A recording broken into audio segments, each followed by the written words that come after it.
વિરામ બાદ સ્વાગત અગત્યના સમાચાર આપને જણાવી કે જયંતિ ભાનુશાળીની ગત મોડી રાત્રે ટ્રેનમાં હત્યા કરવામાં આવી છે। અત્યારે તેમના મૃતદેહને માળિયા ખાતે રાખવામાં આવ્યો છે। મહત્વપૂર્ણ છે કે તેમના પરિજનો અત્યારે ત્યાં પહોંચી ચૂક્યા છે અને જયંતિ ભાનુશાળીનું મૃતદેહનું પેનલ પોસ્ટમોર્ટમ પણ કરવામાં આવશે। મહત્વપૂર્ણ છે કે અત્યારે સતત તપાસ થઈ રહી છે। મહત્વપૂર્ણ છે કે ટ્રેન પણ અત્યારે અમદાવાદ પહોંચી ચૂકી છે।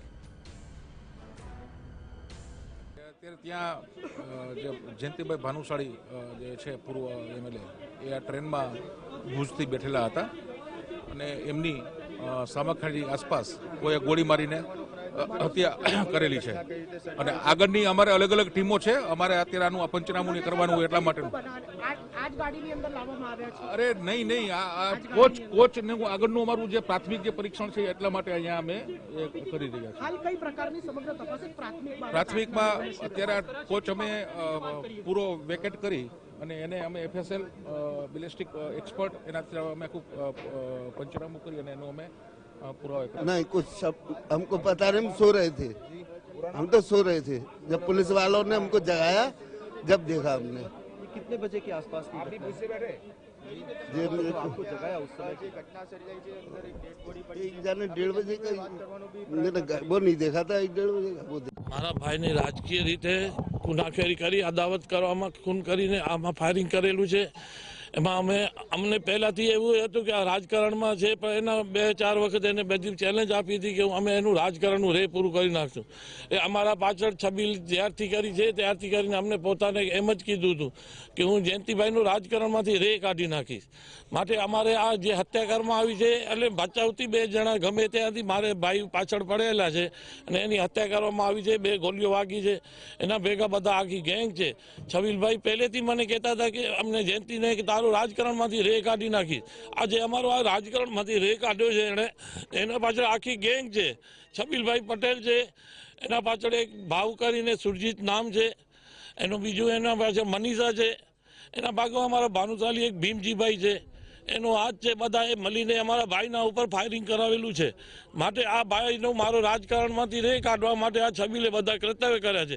એ કોંગ્રેસમાં મૂકીને ભાજપમાં આવ્યો છે। જ્યારથી કરીને ભાજપમાં આવ્યો છે ને ત્યારે મારા ભાઈ પાછળ આટલે હદેથી પડ્યો છે। પહેલાં એના ઉપર 1-2 કેસ ઓલા કરાવ્યા, આપણે ઇજ્જતના કેસ કરાવ્યા 2 પાછળથી આવા એમાંથી અમે ફાવ્યા નહીં। પછી એને બીજા 2 જણાને ઊભો કરી અને એને કીધું કે જયંતિભાઈ ઉપર હજી કાંઈ કરો, નહીં તો આ માણસ કાંઈ ને કાંઈ કરશે, કે નહીં તો હું એના પરથી રાજકારણમાંથી રે કાઢવાનું છું। એટલે આ માટે એણે છબીલની જે મેન હત્યાદાર છે છબીલ, જે માટે છબીલને સજા, છબીલ ને આ જેની ગેંગ છે એને સજા થવી જોઈએ। અમારે ન્યાય મળવો જોઈએ। આ પાર્ટીમાં ભાજપમાં જ્યારથી આવ્યો છે ત્યારથી એ જ ડખા એણે કર્યા છે। એટલે માટે મહેરબાની કરી અને અમારા પાછળ આ રાજકીય હેતુ છે અને એને છબીલનો હાથ છે એમાં, ને છબીલની આખી ગેંગ છે। કારણ કે એ મને પહેલેથી અમને અહીંયા કહેતો હતો કે એનું રાજકારણ પૂરો કરી દઈશ। આજે અમારું એણે રાજકારણ પૂરું કર્યું છે। તો આપને જણાવી દઈએ કે જયંતિ ભાનુશાળીની હત્યા બાદ આક્ષેપો પણ કરવામાં આવી રહ્યા છે। 3 તસવીર આપના સુધી પહોંચાડી રહ્યા છે। એક તસવીર માળિયાની છે કે જ્યાં અત્યારે જયંતિ ભાનુશાળીના મૃતદેહને રાખવામાં આવ્યો છે, તો બીજી તરફ જયંતિ ભાનુશાળીના ભાઈ દ્વારા છબીલ પટેલ પર આક્ષેપ કરવામાં આવ્યો છે અને અત્યારે કોચની તપાસ અમદાવાદ ખાતે શરૂ કરી દેવામાં આવી છે। જે ટ્રેનમાં તેઓ સવાર હતા, સાજીનગરી એક્સપ્રેસ ટ્રેન, તેમાંથી H1 કોચ કે જેના જી કેબિનમાં જયંતિ ભાનુશાળી મુસાફરી કરી રહ્યા હતા, તે કોચને અલગ કરી દેવામાં આવ્યો છે અને ત્યાં અત્યારે ફોરેન્સિક તપાસ પણ શરૂ કરી દેવામાં આવી છે।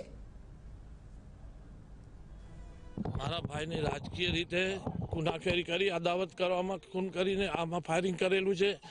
એમાં અમને પહેલાથી એવું હતું કે આ રાજકારણમાં છે, પણ એના 2-4 વખત એને બધી ચેલેન્જ આપી હતી કે અમે એનું રાજકારણનું રે પૂરું કરી નાખશું। એ અમારા પાછળ છબીલ જ્યારથી કરી છે ત્યારથી કરીને અમને પોતાને એમ જ કીધું હતું કે હું જયંતિભાઈનું રાજકારણમાંથી રે કાઢી નાખીશ। માટે અમારે આ જે હત્યા કરવામાં આવી છે એટલે બચાવતી 2 જણા ગમે ત્યાંથી મારે ભાઈ પાછળ પડેલા છે અને એની હત્યા કરવામાં આવી છે। 2 ગોળીઓ વાગી છે। એના ભેગા બધા આખી ગેંગ છે। છબીલભાઈ પહેલેથી મને કહેતા હતા કે અમને જયંતિને કે તારું રાજકારણમાંથી રે કાઢી નાખીશ। આજે અમારો આ રાજકારણમાંથી રે કાઢ્યો છે એણે। એના પાછળ આખી ગેંગ છે। છબીલભાઈ પટેલ છે, એના પાછળ એક ભાવ કરીને સુરજીત નામ છે, એનું બીજું એના પાછળ મનીષા છે, એના ભાગમાં અમારા ભાનુશાલી એક ભીમજીભાઈ છે, એનો હાથ છે, બધાએ મળીને અમારા ભાઈના ઉપર ફાયરિંગ કરાવેલું છે. માટે આ ભાઈનો મારો રાજકારણમાંથી રે કાઢવા માટે આ છબીલે બધા કર્તવ્ય કર્યા છે. ટ્રેન હાલ અમદાવાદ પહોંચી ગયેલ છે અને એનો ત્યાં આગળ કોચનું FSL બધું કરવામાં આવનાર છે. એમાં શું પરિસ્થિતિ હતી, કેવી હતી અને કયા સમયે આ હત્યા થઈ એવું કંઈ ચોક્કસ જાણવા મળ્યું? આ ટ્રેન ભુજથી લઈને દાદર સુધી ચાલે છે.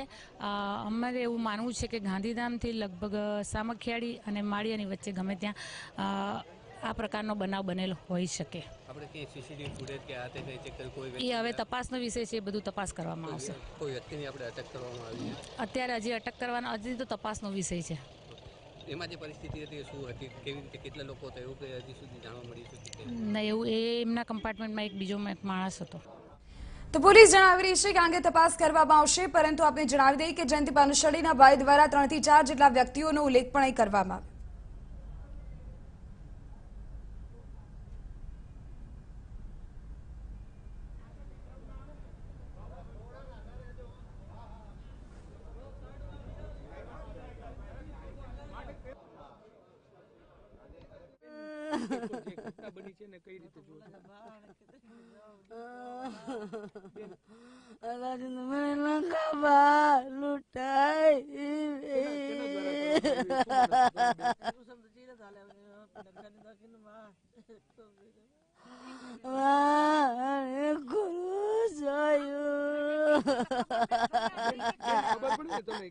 કેના દ્વારા કરવામાં આવ્યું શું માનો છો?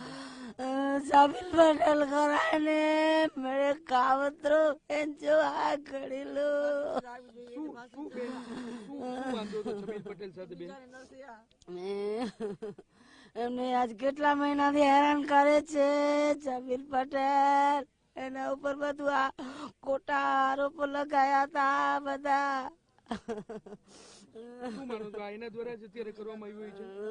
એના થકી જ બધું થયું છે ને એને જ કરાયું છે બધું. કેટલા સમયથી હેરાન કરતા હતા? કેટલા 12 મહિના થઈ ગયા છે બધું આ ચાલે છે ને. આરોપો બધા હતા છબીલભાઈ જ લગાવ્યા હતા? બધા છબીલભાઈ નો જ હાથ છે એમાં ને એ જ છે. બસ એને ફાંસીની સજા આવી જોઈએ એવું તો કહું છું. બસ આજે અમને નડ્યો છે, કાલે બીજાને નડવાનું જ છે.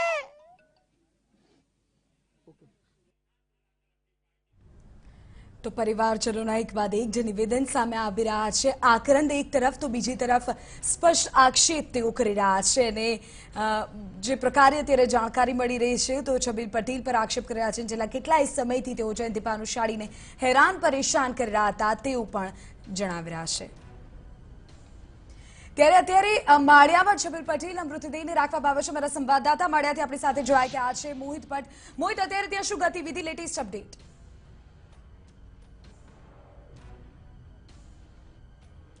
વિધિ, હું આપને દ્રશ્યો બતાવવા માંગીશ કે જે માળિયાનું જે આ સ્થળ છે, જે હોસ્પિટલ છે, ત્યાં જ અત્યારે જયંતિ ભાનુશાળી છે તેમના મૃતદેહને રાખવામાં આવ્યો છે અને પોલીસ દ્વારા અહીં કાર્યવાહી કરવામાં આવશે અને અહીંથી તેમના મૃતદેહને અથવા તો રાજકોટ અથવા તો અમદાવાદ ખાતે ફોરેન્સિક પોસ્ટમોર્ટમ માટે લઈ જવામાં આવશે. આપણી સાથે જયંતિભાઈના ભાઈ છે, તેની સાથે વાત કરીશું. આખી ઘટના કઈ રીતે, શંભુભાઈ શું કહેશો, આખી ઘટના કઈ રીતે બની, આપને કઈ રીતે જાણ કરવામાં આવી? મને તો રાત્રે 4 વાગે પોલીસ ચોકીમાંથી ફોન આવ્યો કે તમારા ભાઈ ઉપર ફાયરિંગ થયું છે. અમે ત્યાંથી નીકળ્યા અને મારે રાત્રે એને જે નીકળતા પહેલાં જયંતિભાઈ મને 10 વાગે ફોન કર્યો કે ભાઈ હું નીકળું છું ટ્રેનમાં, સવારના આવી જાઉં છું. એ તો કર્તવ્ય પ્રમાણે પોતાની રીતે આવતા હતા. તો જે આપ શું માનો છો, કોના દ્વારા આ કાવતરું રચવામાં આવ્યું હોઈ શકે છે અને કોના દ્વારા હત્યા કરવામાં આવી હોઈ શકે છે? આ તો કાવતરું આખું રાજકીય છે. એમાં છબીલભાઈ પોતે પહેલા હારી ગયા હતા એટલે જયંતિભાઈ ઉપર આરોપ નાખ્યો હતો.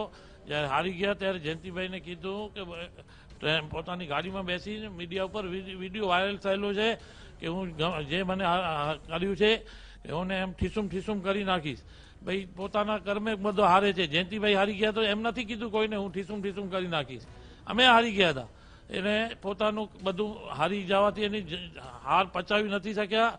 એના થકી મારા ભાઈ ઉપર 2-4 વખત પોતાની ગાડીમાં બેસી અને ઠીસુમ કર્યું છે. શું માનો છો, પોલીસ પાસે શું અપેક્ષા છે? આ કેસમાં કઈ રીતે તપાસ થવી જોઈએ, શું કહેશો? અમે તો મારા ભાઈએ 7/7/2018 પોલીસમાં લેખિતમાં DIG ને કાગળ આપ્યું છે કે ભાઈ મને છબીલનો ગમે ત્યારે કંઈ પણ મારા ઉપર કરી શકે. એણે ધમકીઓ આપતો તો વારે ઘડીએ એટલે બારે ઘડી ધમકી આપીને પોતે એમ કહેતો હું તારું ખાનદાન ખલાસ કરી નાખીશ, તું મને 3.5 કરોડ આપે તો આ તારા ઉપર દુષ્કર્મનો કેસ છે હું પૂરો કરી દઉં, નહીં તો તને હું મૂકીશ નહીં. હવે પોલીસ પાસે શું માંગ છે આપની, કઈ રીતે આખી તપાસ? અમને ન્યાય આપશે ને જે અમારા હત્યારા છે આમાં એ હત્યારાને પકડવા જોઈએ.